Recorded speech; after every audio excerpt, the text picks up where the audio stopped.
Episode 1266 से 1268। Oh नहीं, the great celestial palace of थॉटनेस के सम्राट ने चिंतित होकर कहा। वो महसूस कर सकता था कि वो राक्षसी अग्नि कितनी विनाशकारी थी। उसने अपने शरीर के चारों ओर कवच बनाने के लिए और अधिक सुनहरी पवित्र ऊर्जा जारी की। हालांकि वो दानव अग्नि किसी भी चीज को तोड़ सकती थी। दक्ष के हमले से पहले कवच पूरी तरह से बना भी नहीं था। कवच टूट गया और दक्ष की ताकत उसके शरीर में घुस गई। विनाशक डिप्लॉयमेंट मंत्र शक्तिशाली है, लेकिन क्योंकि मैं निशान बनाने के लिए केवल गूढ़ ऊर्जा का उपयोग कर सकता हूं, इसलिए मैं वास्तव में ज्यादा कुछ नहीं कर सकता। दक्ष ने कहा। नहीं, सम्राट ने गुस्से से चिल्लाते हुए कहा।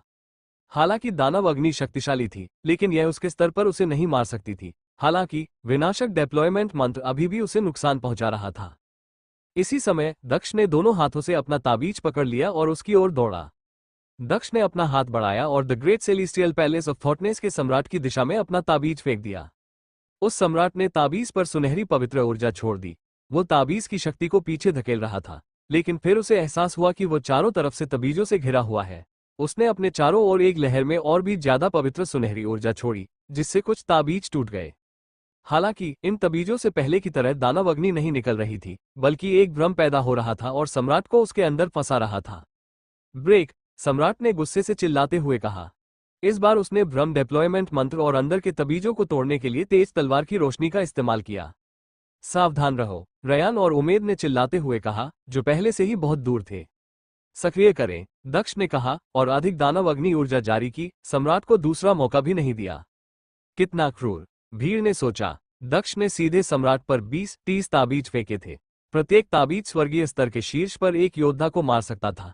ताबीज डिप्लॉयमेंट मंत्रों की तरह नहीं थे, जो अपनी शक्ति छोड़ने के बाद टूट जाते हैं। दक्ष के अलावा किसी के लिए उन सभी तबीजों का उपयोग करना पूरी तरह से बेकार था। आह! एक भयानक चीख सुनाई दी। ये चीख सम्राट की ओर से आई थी। भले ही उसके पास एक शक्तिशाली भौतिक शरीर था, लेकिन उसके लिए उस दानव अग्नि का विरोध करना मुश्किल था। आखिरकार भ्रम टूट गया, जिससे भीड़ को सम्राट को फिर से देखने का मौका मिला। लेकिन यह उनकी कल्पना से भी बदतर था, क्योंकि वह राक्षसी अग्नि में जल चुका था। उसके पैर गायब थे और वो हताश दिख रहा था। उसने अपना हाथ हिलाया। वो ब्रह्मांडीय ऊर्जा को मुक्त करना चाहता था, लेकिन उसे एहसास हुआ कि वह ऐसा नहीं कर सकता। मुझे अपनी आत्मा को अपने भौतिक शरीर से निकाल देना चाहिए। कम से कम इस तरह से यह मरने जैसा बुरा नहीं होगा। लानत है, सम्राट ने सोचा। उसका शरीर धीरे धीरे गायब हो गया, क्योंकि एक ब्रह्मांडीय शक्ति आसमान में फैल गई। फिर वो मर गया और उसकी ब्रह्मांडीय ऊर्जाएं बिखर गई। कितना डरावना व्यक्ति है! इसमें कोई आश्चर्य की बात नहीं है कि उसने मेरा निमंत्रण अस्वीकार कर दिया। रमाकांत ने सोचा। उस बीमार दिखने वाले युवक की ताकत देखकर वो और भी उत्साहित हो गया। उसने केवल डिप्लॉयमेंट मंत्रों का उपयोग करके एक सम्राट को मार डाला था, भले ही वो केवल 8वें स्वर्गीय स्तर तक ही पहुंच पाया था। उमेद, रयान और the great celestial palace of थॉटनेस के अन्य सदस्य हताश दिख रहे थे। उनका सम्राट मर चुका था। भाग जाओ, रयान ने अचानक कहा और भागने लगा। दक्ष ने अपनी आंखें सिकोड़ ली और बुरी तरह मुस्कुराया। उसने कहा, क्या मैंने कहा था कि तुम जा सकते हो? रयान डर गया, लेकिन फिर भी वो रुक गया। दक्ष उसे मार सकता था, चाहे वो भागे या नहीं। रयान बिल्कुल लक्षित और नीरज की तरह दिखता था। वो भी the great celestial palace of थॉटनेस का प्रत्यक्ष वंशज था। उसके पास इतना प्रभाव था कि वह एक सम्राट को भी सत्ता में ला सकता था। इन सब बातों को ध्यान में रखते हुए वो संभवतः नीरज का छोटा भाई था। बेशक दक्ष रयान को नहीं मारने वाला था, क्योंकि वो बस एक मामूली व्यक्ति था। यहाँ तक कि नीरज भी दक्ष की नज़र में एक मामूली व्यक्ति था, और दक्ष को किसी मामूली व्यक्ति के साथ समय बर्बाद करने का मन नहीं था। दक्ष केवल लक्षित को मारना चाहता था, जिसने उसका मजाक उड़ाया था और कहा था कि वह योद्धा कहलाने के लायक नहीं है। दक्ष ने अचानक रयान की दिशा में हवा में मुक्का मारा, जिससे उसके मुंह से खून बहने लगा और वह उड़ गया। चूंकि लक्षित को यह साबित करने के लिए आक्रामक होना पसंद था कि वो कितना शक्तिशाली है, इसलिए दक्ष भी उनके लोगों के साथ ऐसा ही कर सकता था। चले जाओ, दक्ष ने तिरस्कार भरे अंदाज में कहा। रयान अब जमीन पर रेंग रहा था, जिसका मतलब था कि उसे दक्ष को देखने के लिए अपना सिर ऊपर उठाना पड़ा। वो अपमानित महसूस कर रहा था। हैरानी की बात यह है कि दक्ष ने उसे तुच्छ जाना और अपमानित किया, और फिर भी वह शांत दिख रहा था। दक्ष रयान से कह रहा था, तुम मेरे लिए कुछ भी नहीं हो। फर्क सिर्फ इतना था कि दक्ष को उसे ये बताने के लिए अपना मुंह बर्बाद करने का मन नहीं हुआ। इसके बजाय उसने बस इतना कहा, चले जाओ। इधर रमाकांत दक्ष के पास गया और मुस्कुराते हुए कहा, मैं सेलेस्टियल धीवर पैलेस से रमाकांत हूँ। आपका नाम क्या है? दक्ष ने उसकी ओर देखा और भौहें सिकोड़ते हुए कहा, क्या आप अपनी सामाजिक स्थिति के कारण घमंडी होने के आदी है? रमाकांत ने भौहें सिकोड़ी। हालांकि उसे शर्मिंदगी महसूस हो रही थी, फिर भी वो मुस्कुराते हुए बोला, कृपया मुझे अपना नाम बताओ।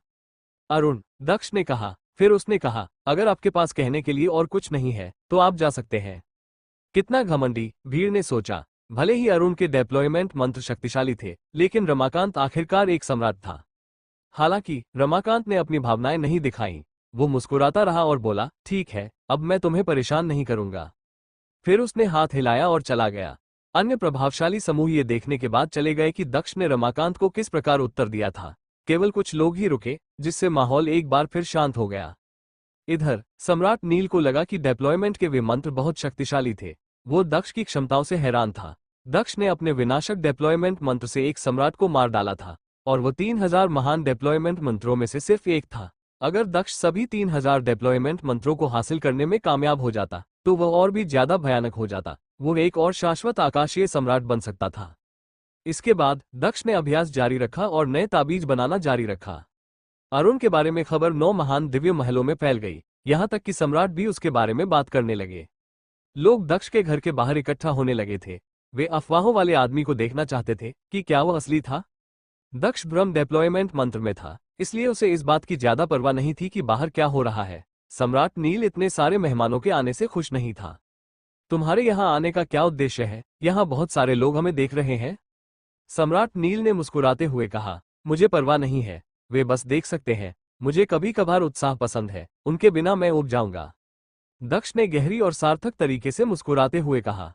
सम्राट नील ने अपना सिर हिलाया। वो दक्ष को बिल्कुल भी नहीं समझ पाया। कुछ और लोग आ रहे हैं, क्या हमें भ्रम को सक्रिय नहीं करना चाहिए? सम्राट नील ने पूछा। दक्ष ने दूर तक देखा और उन्हें देखा। वे मेडिसिनल किंग्स पैलेस से थे। मेडिसिनल किंग्स पैलेस, दक्ष ने कहा। दक्ष दुष्टता से मुस्कुराया। चूंकि वे खुद को सौंप रहे थे तो क्यों ना कुछ मजा किया जाए। एक बार जब वे पहुंचे तो उनके सभी युवा दक्ष को घूर रहे थे। उन्होंने ब्रह्म डिप्लॉयमेंट मंत्र को देखा और फिर उन्होंने सम्राट नील और दक्ष की ओर हाथ हिलाया, लेकिन केवल दक्ष से बात की। उन्होंने कहा, हम मेडिसिनल किंग्स पैलेस से हैं। हम आपसे मिलने आए हैं क्योंकि आप एक अद्भुत डिप्लॉयमेंट कास्टर हैं। जब वे बात कर रहे थे तो दक्ष ने उनकी तरफ देखा तक नहीं। वो अचानक खड़ा हो गया और ठंडे स्वर में बोला, तुम्हें मुझसे ऊपर आसमान में खड़े होने के लिए किसने कहा? महामहिम, उस व्यक्ति ने कहा। वो व्यक्ति समझाना चाहता था, लेकिन दक्ष ने गुस्से से चिल्लाते हुए कहा, नीचे उतर जाओ। ठीक है, युवकों ने कहा। वे दक्ष से दोस्ती करने आए थे, लेकिन उनके पहुंचते ही ब्रह्म डिप्लॉयमेंट मंत्र गायब हो गया। इससे अजीबोगरीब मुठभेड़ हुई। सभी लोग जमीन पर उतर गए, लेकिन फिर दक्ष अचानक उछल पड़ा क्योंकि उसके नीचे निशान दिखाई दिए। वो उनकी विनाशकारी ऊर्जाओं को अवशोषित कर रहा था, उन्हें किसी भी समय छोड़ने के लिए तैयार। मेडिसिनल किंग्स पैलेस के युवा पुरुष पीले पड़ गए और कहा, महामहिम, तुमने उस जगह पर आक्रमण करने की हिम्मत की जहां मैं रह रहा हूं। तुम्हें घुटने टेकने चाहिए। दक्ष ने गुस्से से चिल्लाते हुए कहा। वे लोग और भी परेशान और भ्रमित हो रहे थे। उस जगह पर आक्रमण किया जहां वो रह रहा था। क्या हो रहा था? मेडिसिनल किंग्स पैलेस से आए युवकों ने कभी नहीं सोचा था कि चीजें इस तरह घटित होंगी। अगर वे दक्ष के संप्रदाय या परिवार में आए होते तो वे विनम्र होते, लेकिन वे एक बेतरतीब प्रांगण में थे, इसलिए उन्हें विनम्र होने की जरूरत नहीं थी। उन्हें आसानी से आकर उनका अभिवादन करने में सक्षम होना चाहिए था। दक्ष गुस्से में दिख रहा था। उसने एक कदम आगे बढ़ाया और विनाशकारी ऊर्जाएं और भी तीव्र हो गई। मेडिसिनल किंग्स पैलेस के युवा पुरुषों ने अपना अभिमान समेट लिया, घुटने टेक दिए और अपनी मुट्ठियां भींच ली। वो उन्हें अपमानित कर रहा था, लेकिन क्यों? अब चले जाओ और अगर तुमने फिर कभी ऐसा किया तो मैं तुम्हें मार डालूंगा, दक्ष ने कहा। वे खड़े हो गए और समूह के नेता ने दक्ष के सामने सिर झुकाया और कहा, हमारा इरादा आपको परेशान करने का नहीं था महामहिम, मैं इसे अगली बार याद रखूंगा। फिर वे चले गए। दक्ष ने उन्हें अपमानित किया था और वे शायद उसे इसके लिए माफ नहीं करेंगे। वो आदमी एक महान डिप्लॉयमेंट कास्टर था जो सम्राटों को भी मार सकता था, जिससे उसे इतना बुरा स्वभाव रखने का मौका मिला। अगर उसने वही किया होता जो उन्होंने उसके साथ किया, बिना किसी सूचना के जाकर उन पर नजर डालना, तो मेडिसिनल किंग्स पैलेस के योद्धा भी नाराज हो जाते। बेशक वे नहीं जानते थे कि दक्ष ने अपना आपा खो दिया था, क्योंकि मेडिसिनल किंग्स पैलेस ने उसके शिक्षक को तब अपमानित किया था जब वो उसे बचाने की कोशिश कर रहे थे। दक्ष ने उन्हें चेतावनी दी थी, किसी दिन वह अपने शिक्षक का बदला लेगा और उन्हें उनके ही इलाके में कुचल देगा। चीजें बस गर्म हो रही थी। जल्द ही ये खबर चारों ओर फैल गई। डिप्लॉयमेंट कास्टर मशहूर हो रहा था। 9 महान दिव्य महलों के अन्य युवकों ने अब उसे खोजने की हिम्मत नहीं की, खासकर मेडिसिनल किंग्स पैलेस के युवकों के साथ जो हुआ उसके बाद। सेलेस्टियल धीवर पैलेस, निवेद सेलेस्टियल धीवर पैलेस में लोगों के एक समूह के सामने खड़ा था। रमाकांत, आपके कहने का मतलब ये है कि हमें शांत रहना चाहिए? निवेद ने पूछा। मास्टर, मैं उसके पास गया और उससे बात की, लेकिन वह एक अजीब आदमी है और वह आसानी से नहीं चलता। वो हर किसी और हर चीज को अपने से कमतर समझता है, चाहे वे कहीं से भी हों। कुछ दिन पहले उसने मेडिसिनल किंग्स पैलेस के लोगों के एक समूह को अपमानित किया। उसने the great celestial palace of thoughtness को भी अपमानित किया। रमाकांत ने कहा। निवेद और सेलेस्टियल धीवर पैलेस के अन्य सदस्य अरुण के बारे में बहुत सोचते थे। भले ही वो केवल स्वर्गीय स्तर का एक योद्धा था, लेकिन वो डिप्लॉयमेंट मंत्रों का उपयोग करके सम्राटों को मार सकता था। ब्रह्मांडीय स्तर को तोड़ने के बाद वो एक अमूल्य संपत्ति बन जाएगा। निवेद ने शांति से सुना जब रमाकांत ने आगे कहा, मास्टर, वो आदमी स्वर्गीय स्तर का योद्धा है और वो पहले से ही सम्राटों को मार सकता है। इसके अलावा वो 9 महान दिव्य महलों से हर किसी को तुच्छ समझता है। ये सब मुझे बताता है कि वो एक साधारण डिप्लॉयमेंट कास्टर नहीं है। उसने अपने डिप्लॉयमेंट मंत्र कहाँ से सीखे? उन्हें किसने उसे प्रेषित किया? उसने संभवतः उन्हें अपने आप नहीं सीखा होगा। तुम सही हो, मैंने भी इस बारे में सोचा। मेरा मानना है कि कोई शक्तिशाली योद्धा उसका समर्थन कर रहा होगा। हम बस इंतजार कर सकते हैं और देख सकते हैं कि आगे क्या होता है। उसने the great celestial palace of thoughtness को अपमानित किया। उसने उनके एक सम्राट को भी मार डाला। वे उसे नहीं छोड़ेंगे। निवेद ने कहा। सम्राट धर्वेश, सम्राट धीवर, आप दोनों जाकर देखें कि क्या होता है। The great celestial palace of thoughtness निश्चित रूप से कुछ करेगा और हमें ये देखने की आवश्यकता है। निवेद ने कहा। भले ही वे दोनों धीवर परिवार के प्रत्यक्ष वंशज थे, लेकिन निवेद को उनके नाम भी नहीं पता थे। वह ये भी नहीं जानता था कि वे उससे छोटे थे या बड़े। वह बस इतना जानता था कि जो लोग छोटी दुनिया में भेजे गए थे वे कमजोर थे। जिन लोगों ने ब्रह्मांडीय स्तर को तोड़ने के लिए भाग्य के बीजों का उपयोग किया था, उनकी क्षमताएं सीमित थी। जी, सम्राट धर्वेश ने कहा। सम्राट धर्वेश और सम्राट धीवर जानते थे कि वे महान दुनिया में कहाँ खड़े हैं। सेलेस्टियल धीवर पैलेस में कई लोगों का दर्जा उनसे कहीं ज्यादा था, यहाँ तक कि कुछ युवा लोगों का भी। दूसरी तरफ कुछ समय बाद एक भयानक ऊर्जा ने दक्ष के घर को फिर से घेर लिया। भ्रम के बाहर सुनहरे वस्त्र पहने हुए 20 लोग थे। उनमें से एक ने कहा, भ्रम डिप्लॉयमेंट मंत्र को नष्ट करो। एक फ्लैश में एक सम्राट ने भ्रम पर हमला करने के लिए ऊर्जा जारी की। ब्रेक, सम्राट ने कहा। रोशनी संघनित होकर एक किरण में बदल गई जो भ्रम की ओर बढ़ गई। कितना दुस्साहस, एक ऊंची आवाज ने चिल्लाते हुए कहा, जिससे भीड़ कांप उठी। धुंध के अंदर से एक भयानक ताकत उभरी। फिर सुनहरी रोशनी अचानक टूट गई और एक विशाल हाथ आसमान से उतरा जो सम्राट की ओर बढ़ रहा था। सम्राट के चेहरे का भाव बदल गया। उसकी सुनहरी पवित्र ऊर्जा एक तीखी तलवार में बदल गई। हालांकि विशाल हाथ अभी भी उसे पकड़ने में कामयाब रहा। हाथ के साथ गायब होने से पहले धुंध ने उसे घेरना शुरू कर दिया। सम्राट के चेहरे का भाव बदल गया। उसकी सुनहरी पवित्र ऊर्जा एक तीखी तलवार में बदल गई। हालांकि विशाल हाथ अभी भी उसे पकड़ने में कामयाब रहा। हाथ के साथ गायब होने से पहले धुंध ने उसे घेरना शुरू कर दिया।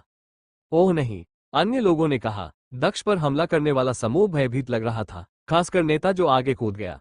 उसने सुनहरी पवित्र ऊर्जा जारी की जो पिछले सम्राट की ऊर्जा से बहुत डरावनी थी। धरती और आकाश हिल गए और धुंध धीरे धीरे गायब हो गई। धुंध छटने के बाद सभी लोग हैरान रह गए क्योंकि सम्राट, जिसे भ्रम में घसीटा गया था, जमीन पर पड़ा था। उसके शरीर से ब्रह्मांडीय ऊर्जा निकल रही थी और आसमान की ओर बढ़ रही थी, जो ये संकेत दे रही थी कि वह मर चुका है। उसके सामने 2 लोग खड़े थे, एक दक्ष और दूसरा सम्राट नील। पहले किसी ने सम्राट नील पर ध्यान नहीं दिया था, लेकिन अब वे ध्यान दे रहे थे। वो विशाल हाथ जो कुछ क्षण पहले दिखाई दिया था, वो दक्ष का नहीं हो सकता था, जिसका अर्थ था कि वो उसके मित्र सम्राट नील का था। एक मध्यम स्तर का सम्राट, नेता ने कहा। The great celestial palace of Thoughtness से आए शक्तिशाली योद्धा चिंतित दिखे। महामहिम, आप कौन है? The great celestial palace of Thoughtness से मध्यम स्तर के सम्राट ने रूखे ढंग से पूछा। चीजें उसकी अपेक्षा से कहीं अधिक जटिल थीं। नील, शाश्वत महल से। सम्राट नील ने कहा। हर कोई अवाक रह गया। वे लोग शाश्वत महल से थे। शाश्वत महल को बेहद शक्तिशाली माना जाता था। वे आसानी से the great celestial palace of Thoughtness या यहाँ तक कि ड्रैगन रिज माउंटेन को भी नष्ट कर सकते थे। यहाँ कोई भी व्यक्ति शाश्वत महल को अपमानित करने का जोखिम नहीं उठा सकता था। दक्ष धीरे से हवा में उठा और दुष्टता से मुस्कुराया। उसने कहा, आप the great celestial palace of Thoughtness से हैं। कितना राजसी। मैं यहाँ हूँ, इसलिए आओ और मुझे अभी मार डालो। The great celestial palace of थॉटनेस के सभी सदस्यों ने एक लंबा चेहरा बनाया। शाश्वत महल के लोगों को मारना, और वह भी एक बहुत ही प्रतिभाशाली योद्धा को, उनकी हिम्मत नहीं हुई। इसके अलावा वो शायद शाश्वत महल में बहुत अच्छी स्थिति में था। अब सब कुछ समझ में आ रहा था। शाश्वत महल, the great celestial palace of थॉटनेस के सम्राट ने कहा। The great celestial palace of थॉटनेस के शक्तिशाली योद्धा पराजित दिख रहे थे। भले ही शाश्वत आकाशीय सम्राट मर चुका था, फिर भी वे उन्हें अपमानित नहीं कर सकते थे। दक्ष इतना शक्तिशाली था कि जब सम्राट नील ने शाश्वत महल का उल्लेख किया तो किसी को भी उसके शब्दों पर संदेह नहीं हुआ। मध्यम स्तर के सम्राट ने उन पर नजर डाली और लोग बहुत सोचने लगे। अंत में उन्होंने हार मानने का फैसला किया। मध्यम स्तर के सम्राट अपने शिष्य को अभ्यास के लिए विदेश ले गए थे, इसलिए वे इस बारे में भूल सकते थे। महामहिम, आप मजाक कर रहे होंगे। मध्यम स्तर के सम्राट ने मुस्कुराने की कोशिश करते हुए कहा। उसने कहा, मैंने कभी नहीं सोचा था कि आप शाश्वत महल से हैं। ये सिर्फ एक गलतफहमी थी। मैं the great celestial palace of थॉटनेस का प्रतिनिधित्व करता हूँ। मुझे बहुत खेद है, महामहिम। दक्ष अभी भी उन्हें ठंडे अंदाज में देख रहा था। दक्ष के दिमाग में भी कई विचार चल रहे थे। एक बहुत शक्तिशाली समूह का हिस्सा होने का यही फायदा था। वो ज्यादा कुछ किए बिना ही प्रतिष्ठा का लाभ उठा सकता था। अगर मैं आकाश नगर को महान दुनिया में पुनर्जीवित करने में कामयाब रहा तो कोई भी आकाश नगर के लोगों पर फिर से हमला करने की हिम्मत नहीं करेगा। ठीक ड्रैगन रीज माउंटेन की तरह फिर आकाश नगर एक पवित्र स्थान बन सकता है। दक्ष ने सोचा। इधर the great celestial palace of थॉटनेस के मध्यम स्तर के सम्राट ने दक्ष को देखा और कहा, रयान। रयान कांप उठा। चूंकि सम्राट नील ने शाश्वत महल का जिक्र किया था, इसलिए रयान को पता था कि चीजें आसान नहीं होने वाली थी। उसने शाश्वत महल से एक योद्धा से फर चुराने की कोशिश की थी। तुम एक बेकार का हो, सम्राट ने कहा और उसने रयान को जोर से थप्पड़ मारा, जिससे वो उड़ गया। उसे अपमानित महसूस हुआ और इससे भी बुरी बात यह थी कि वो अब कभी भी अपना बदला नहीं ले पाएगा। महामहिम, हमें अपने शिष्यों को बेहतर शिक्षा प्रदान करने की आवश्यकता है। कृपया हमें दोष न दें। मध्यम स्तर के सम्राट ने दक्ष को देखकर मुस्कुराते हुए कहा। दक्ष मुस्कुराया और उदासीनता से कहा, the great celestial palace of Thoughtness मेरा दुश्मन नहीं है। हालांकि आपका एक शिष्य मेरा सामान चुराना चाहता था, इसलिए मैंने उसे सबक सिखाया। फिर वो मुझे मारना चाहता था, लेकिन सौभाग्य से मेरे डिप्लॉयमेंट मंत्र इतने बुरे नहीं हैं। अब चाचा नील ने मेरी रक्षा की, अन्यथा आपने मुझे पहले ही मार दिया होता। The great celestial palace of थॉटनेस के मध्यम स्तर के सम्राट ने शर्मिंदा होकर कहा, यदि आप हमारे अयोग्य बेटे रयान को दंडित करना चाहते हैं तो कृपया जैसा आप चाहे वैसा करें। रयान को हर बात के लिए दोषी ठहराना आसान है, लेकिन एक पल पहले तुम भी मुझे मारना चाहते थे। साधना जगत में जंगल के नियम का पालन होता है, जहां कमजोर लोग ताकतवर लोगों का शिकार बनते हैं। मैं समझ सकता हूं कि तुम दूसरों को दोषी ठहराना चाहते हो, लेकिन अगर चाचा नील ने मेरी रक्षा नहीं की होती तो मैं पहले ही मर चुका होता और तुम शाश्वत महल के लोगों को मार चुके होते।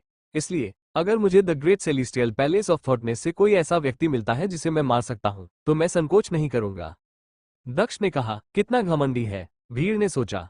दक्ष का स्वभाव वाकई बहुत खराब था। The great celestial palace of Thoughtness अंत में उसके प्रति विनम्र था, और फिर भी वो अभी भी आक्रामक व्यवहार कर रहा था। अगर वो उनसे भिड़ गया तो वो उनके लोगों को मार देगा। कितना क्रूर और दुस्साहसी। The great celestial palace of थॉटनेस का शक्तिशाली योद्धा क्रोधित था। वो व्यक्ति बहुत घमंडी था। उसने उनका बिल्कुल भी सम्मान नहीं किया। महामहिम, आपको ऐसा व्यवहार करने की क्या आवश्यकता है? शक्तिशाली योद्धा ने ठंडे स्वर में पूछा। चले जाओ, दक्ष ने कहा। सम्राट ने अपनी आस्तीन ऊपर चढ़ाते हुए कहा, हमने पहले ही माफी मांग ली है, लेकिन अगर तुम्हें परवाह नहीं है तो हम कुछ नहीं कर सकते। हम चले जाते हैं। फिर वो पलटा और चला गया। वो एक मध्यम स्तर का सम्राट था, लेकिन दक्ष ने उसे चले जाने के लिए कहा था।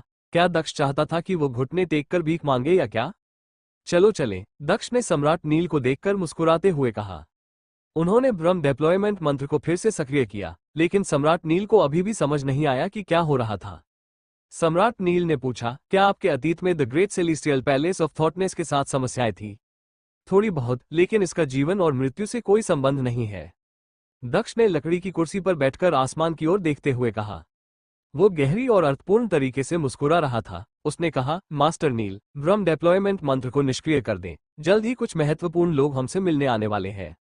तुम क्या योजना बना रहे हो? सम्राट नील ने अपना सिर हिलाते हुए कहा।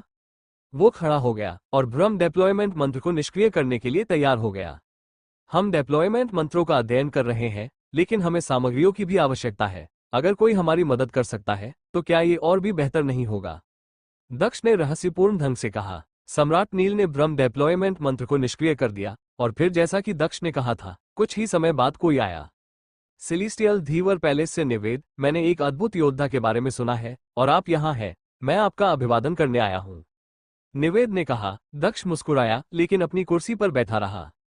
फिर उसने फुसफुसाते हुए कहा, सेलेस्टियल धीवर पैलेस जल्दी से कार्यवाही करता है। अब जब उन्होंने छोटी दुनिया पर नियंत्रण खो दिया है तो वे वास्तव में शक्ति प्राप्त करने के अन्य तरीके खोजना चाहते हैं।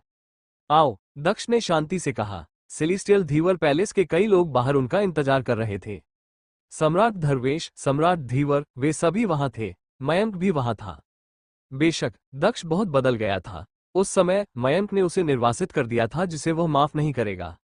तुम मुझसे क्या चाहते हो? दक्ष ने पूछा। मैंने सुना है कि एक अद्भुत योद्धा यहाँ है, इसलिए मैं आया। हम आपको सेलिस्टियल धीवर पैलेस में आने के लिए आमंत्रित करना चाहते थे। निवेद ने विनम्रता से कहा। सेलिस्टियल धीवर पैलेस यहाँ का एकमात्र समूह नहीं है, किसी ने कहा। फिर उसने कहा, हम celestial Palace of punishing thunder's से हैं, हम भी आपको आमंत्रित करना चाहते थे। सेलिस्टियल वर्धन पैलेस, हम आपको आमंत्रित करना चाहते थे।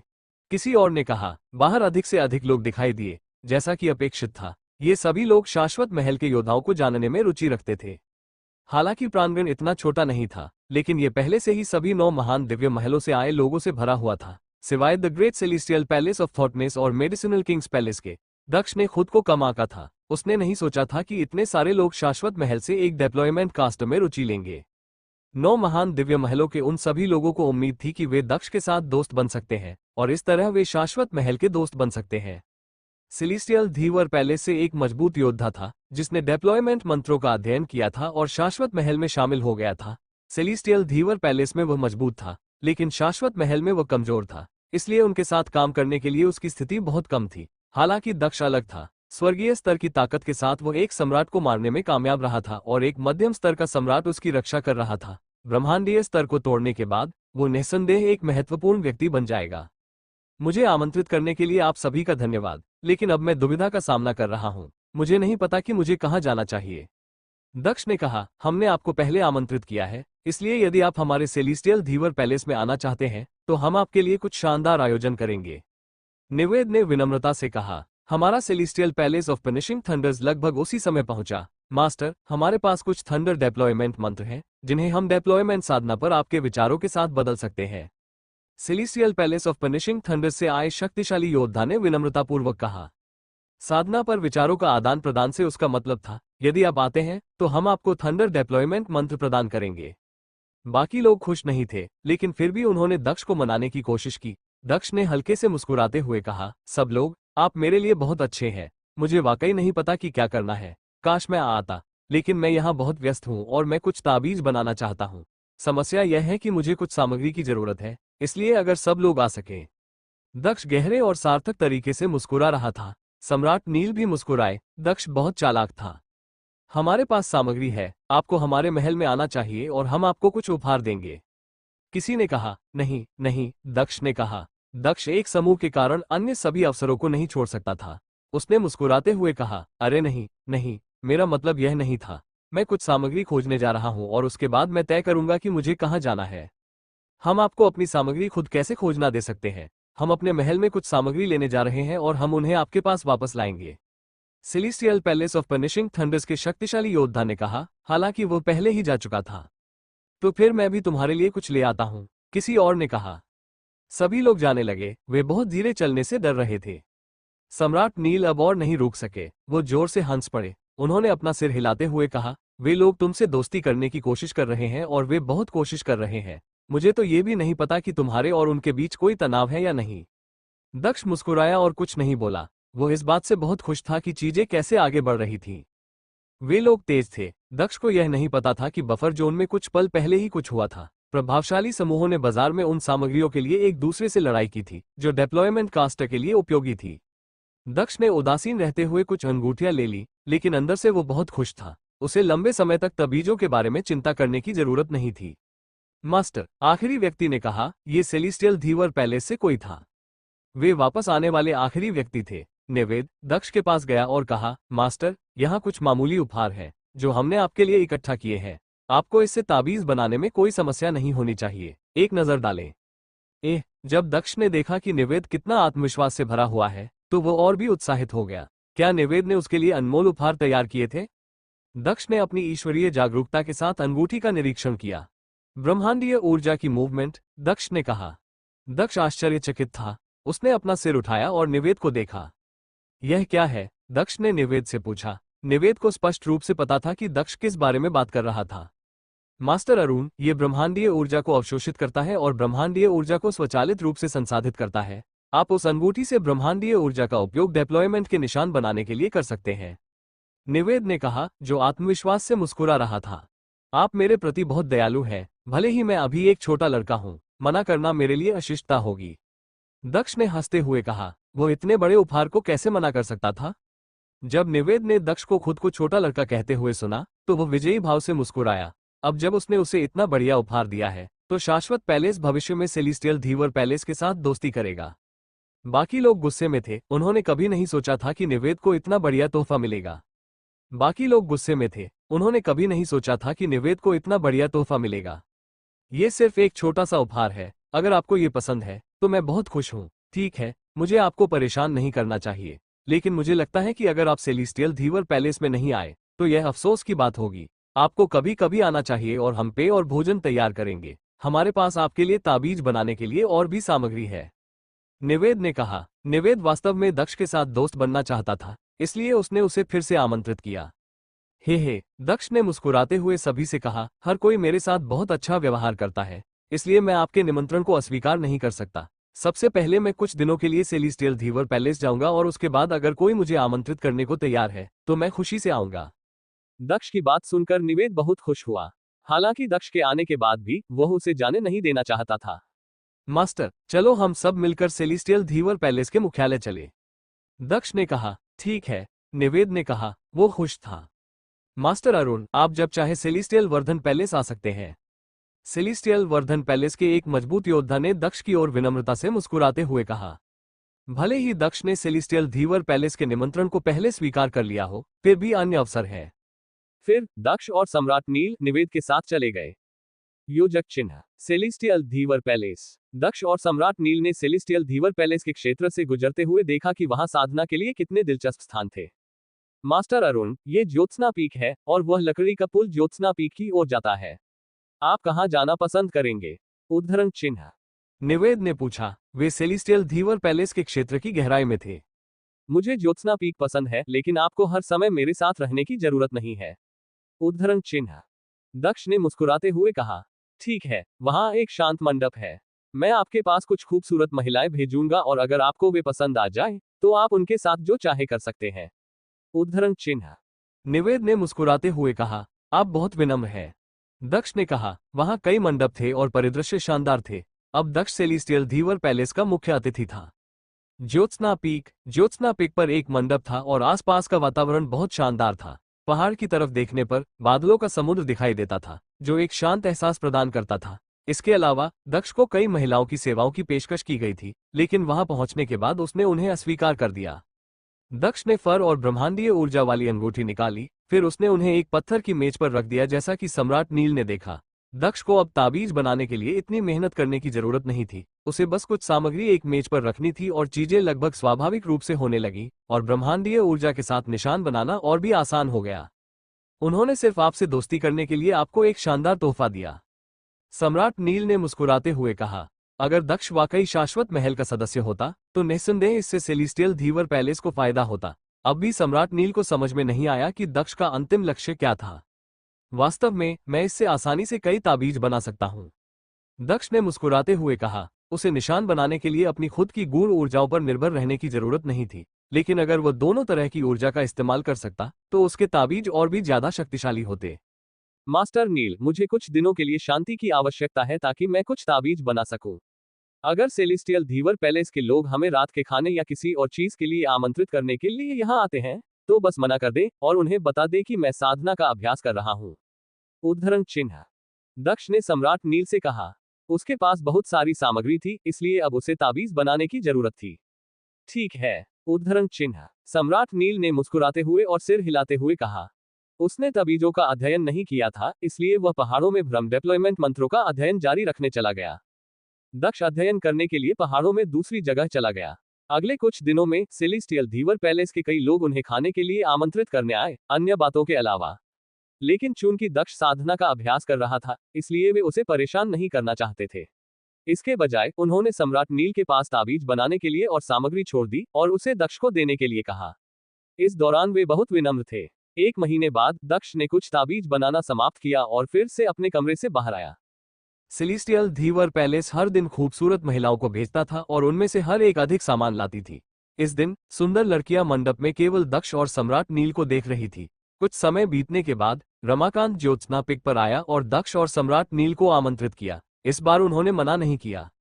मास्टर अरुण, मास्टर निवेद को कुछ काम करने हैं। जब उन्होंने देखा कि आप साधना कर रहे हैं तो वे कुछ दिनों के लिए चले गए, लेकिन उन्हें जल्द ही वापस आना चाहिए, रमाकांत ने कहा। रमाकांत और दक्ष लकड़ी के पुल पर चल रहे थे जबकि रमाकांत बात कर रहा था। परिदृश्य शानदार था। वे वहां से सेलिस्टियल धीवर पैलेस के पूरे क्षेत्र को देख सकते थे। रमाकांत, आप बहुत विनम्र हैं। मेरे जैसा तुच्छ व्यक्ति मास्टर निवेद की दयालुता के लायक नहीं है। मैं आपकी दयालुता के लिए आपका, रमाकांत, ऋण भी नहीं चुका सकता, दक्ष ने कहा। दक्ष को सुनकर रमाकांत बहुत खुश हुआ। बेशक दक्ष उनके इलाके में सो रहा था और खा रहा था और वे उसे हर समय उपहार देते थे, इसलिए वे इस मोड़ पर केवल दोस्त हो सकते थे।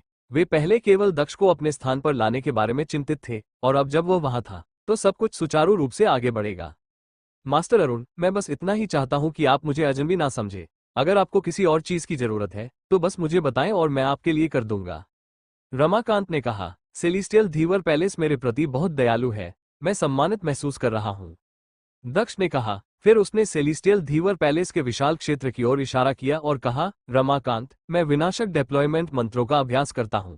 भले ही सेलिस्टियल धीवर पैलेस ऐसी चीजों का अभ्यास नहीं करता है क्योंकि आपके पास बहुत सारे बेहद मजबूत योद्धा हैं, लेकिन मैं सुरक्षा के तौर पर आपके क्षेत्र में एक मंत्र डाल सकता हूं। ये कृतज्ञता का संकेत हो सकता है, दक्ष ने कहा। रमाकांत बेहद खुश था। उसने कहा, आप बहुत दयालु हैं। हम मना नहीं कर सकते। हम आपकी मदद करने के लिए हर संभव प्रयास करेंगे। मैं आपको गारंटी देता हूं।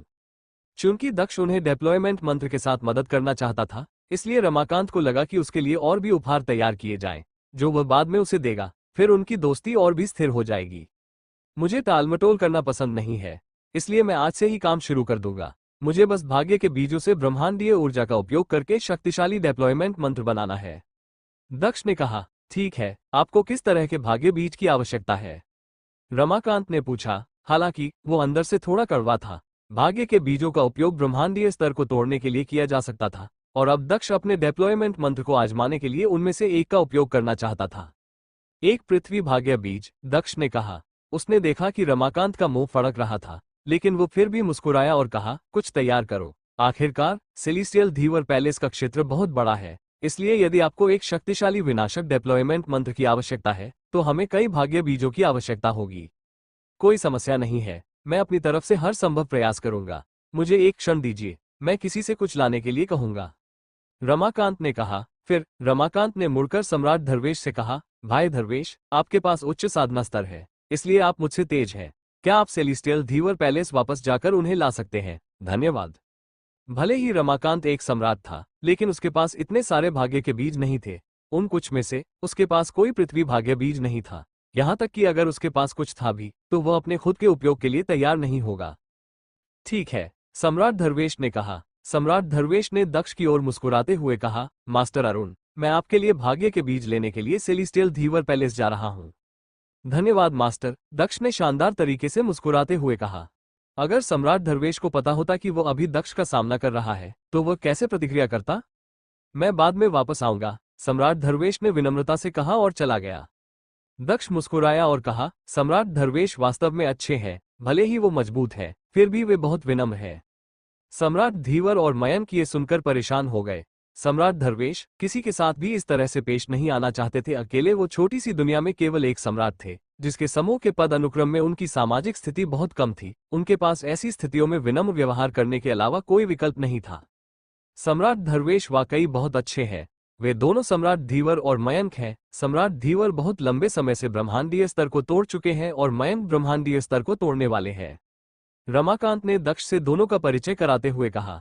उन्होंने दक्ष की ओर देखा और विनम्रता से कहा, मास्टर अरुण, आपको लगता होगा कि हम हास्यास्पद हैं। आपका साधना स्तर मेरे से ज्यादा है। मैं ही हूं जो हास्यास्पद महसूस करता हूं, दक्ष ने मुस्कुराते हुए कहा। हालांकि वो इन सभी लोगों के सामने अच्छा व्यवहार कर रहा था, लेकिन अंदर से वह खुश नहीं था। उसे उम्मीद थी कि वह जल्द ही उन्हें मार देगा और उन सभी लोगों का बदला लेगा जिन्हें उन्होंने मारा था। हालांकि इस समय वे बातें कर रहे थे और हंस रहे थे। रमाकांत अब बेहद खुश था कि दक्ष और वह अच्छे दोस्त बन रहे थे और अब सम्राट धीवर और मयंक भी दक्ष के दोस्त बन रहे थे। रमाकांत, सम्राट धर्वेश अब चले गए हैं तो चलो टहलने चलते हैं, दक्ष ने कहा। रमाकांत ने सिर हिलाया और कहा, क्यों नहीं, चलो चले, दक्ष ने कहा। वो तुरंत हवा में उठ खड़ा हुआ। बफर जोन, यहाँ बहुत से लोग हैं, यहाँ तक कि अधर्व सिटी में भी हमारे पास ऐसी जगह नहीं है, लेकिन हमारा बाजार थोड़ा बेहतर है। दक्ष ने कहा, बेशक, लेकिन आप अधर्व सिटी की तुलना इतनी छोटी जगह से नहीं कर सकते। रमाकांत ने कहा। वे दोनों इस समय बफर जोन में उड़ रहे थे। उड़ते समय वे एक महल के पास पहुंचे, जो सेलिस्टियल धीवर पैलेस जैसा दिख रहा था, राजसी और भव्य दोनों। क्या खूबसूरत इमारत है, चलो चलें और इसे देखें। दक्ष ने मुस्कुराते हुए कहा। मास्टर अरुण, रुको। रमाकांत ने कहा। उसके चेहरे का भाव अचानक बदल गया। दक्ष ने पलटकर पूछा, क्या कोई समस्या है? रमाकांत ने जब दक्ष को भौहें सिकोड़ते देखा तो वह घबरा गया। वो अपने नए दोस्त को खोना नहीं चाहता था, इसलिए उसने फिर से मुस्कुराते हुए कहा, मास्टर अरुण, यह मेडिसिनल किंग्स पैलेस है। मेडिसिनल किंग्स पैलेस 9 महान दिव्य महलों में से एक है। कोई आश्चर्य नहीं कि यह इतना सुंदर है। मैं वास्तव में इसे देखने जाना चाहता हूँ। दक्ष ने मुस्कुराते हुए कहा। रमाकांत को समझ में नहीं आ रहा था कि अब क्या कहना है। अरुण वहां क्या करना चाहता था? वो अरुण को जाने से नहीं रोक सकता था, वो बस उसे चेतावनी दे सकता था। रमाकांत को यह नहीं पता था कि दक्ष परेशानी खड़ी करना चाहता था। जब वो वहां से गुजरा तो दक्ष देखना चाहता था कि क्या उनके लोग उस पर हमला करने वाले हैं या नहीं। दक्ष ने मेडिसिनल किंग्स पैलेस में प्रवेश किया, जबकि रमाकांत उसका पीछा करते हुए भयभीत दिखा। मेडिसिनल किंग्स पैलेस शाश्वत महल से डिप्लॉयमेंट कास्ट पर हमला करने की हिम्मत नहीं करेगा, इसलिए उन्हें ठीक होना चाहिए। वे दोनों मेडिसिनल किंग्स पैलेस के ऊपर आसमान में उड़ रहे थे, जिससे लोग उन्हें घृणा की दृष्टि से देख रहे थे। किसी ने उन्हें पहले से चेतावनी दिए बिना उनके महल में घुसने की हिम्मत की। यहाँ तक कि प्रभावशाली समूह के सदस्य भी ऐसा नहीं करते थे, लेकिन अब एक अजनबी ने हिम्मत की। रुको, किसी ने चिल्लाते हुए कहा। हालांकि अजनबी लोग ताकतवर दिख रहे थे, फिर भी उन्हें रोकना पड़ा। दक्ष ने उनकी ओर देखा और कहा, चले जाओ। पहरेदारों को और भी आश्चर्य हुआ, वो व्यक्ति इतना आक्रामक था। यह मेडिसिनल किंग्स पैलेस है, रुके, एक व्यक्ति ने चिल्लाकर कहा। दक्ष ने ठंडी मुस्कान के साथ आगे की ओर उड़ना जारी रखा। उन लोगों को अनदेखा करते हुए वो आगे बढ़ गया। तभी किसी ने दक्ष की दिशा में हवा में मुक्का मारा। दक्ष ने बचने की कोशिश भी नहीं की, जैसे कि उससे उसका कोई लेना देना ही ना हो। किसने हमला करने की हिम्मत की? रमाकांत ने चिल्लाते हुए कहा। एक विशाल सुनहरे हाथ ने हमले को रोक दिया। रमाकांत किसी को भी दक्ष को घायल करने की अनुमति कैसे दे सकता था? वो बहुत आक्रामक होने की हिम्मत भी नहीं कर रहा था। आखिरकार वे मेडिसिनल किंग्स पैलेस में थे और वह सेलिस्टियल धीवर पैलेस से था। अगर वो किसी को घायल करता या मार देता तो इससे उनके समूहों के बीच युद्ध छिड़ सकता था। रमाकांत, युवक ने कहा। जब उसने रमाकांत को पहचाना तो युवक क्रोधित हो गया। उसने कहा, क्या सेलिस्टियल धीवर पैलेस हमारे मेडिसिनल किंग्स पैलेस पर हमला करना चाहता है? तुम बहुत शोर मचा रहे हो। अगर तुमने मुझे फिर से रोकने की हिम्मत की तो रमाकांत बिना किसी हिचकिचाहट के तुम्हें मार डालेगा। दक्ष ने बेरहमी से कहा। वे कैसे जान सकते थे कि रमाकांत वहां रहकर खुश नहीं था, लेकिन उसे दक्ष का अनुसरण करना था। रमाकांत जानता था कि दक्ष ने पहले भी मेडिसिनल किंग्स पैलेस के लोगों को अपने सामने घुटने टेकने पर मजबूर किया था, क्योंकि उन्होंने उसका अपमान किया था। क्या ये बदला था? वो हर्बल गार्डन बहुत बढ़िया है, चलो इसे देखते हैं, दक्ष ने कहा। जैसे जैसे वे उड़ रहे थे, अधिक से अधिक लोग दक्ष और रमाकांत की ओर बढ़ रहे थे।